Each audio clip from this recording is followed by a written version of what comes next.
доверие. Доверие к организаторам, к активистам, к волонтерам. Я думаю, наверное, за это появилась соцсеть. Люди больше начали читать, больше информации, больше отчетов, больше видео, фотографий. Наш народ переехал, обустроился, стали все на ноги, дети выросли. И теперь, устроенные семьи, и люди потихонечку начали любить благотворительность. Они хотят помогать людям.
Наш народ знает, что такое взаимопомощь, потому что на протяжении всей нашей истории вот такая взаимоподдержка помогала нашему народу выжить.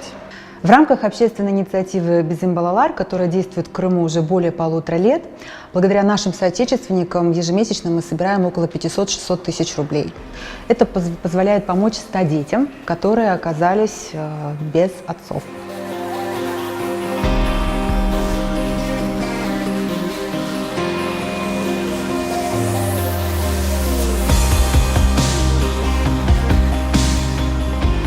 Я хотел обратиться непосредственно к молодежи, чтобы были более активны в помощи именно физической, помочь забить крышу, выкопать яму, привезти, отвезти, и даже где-то что-то собрать, именно молодежи, чтобы откликалась на призывы.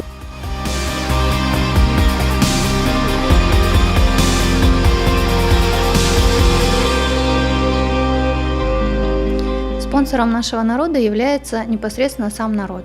И каждый отдельный гражданин, отправляя даже 50 или 100 рублей, становится участником вот этого огромного механизма под названием Джимат.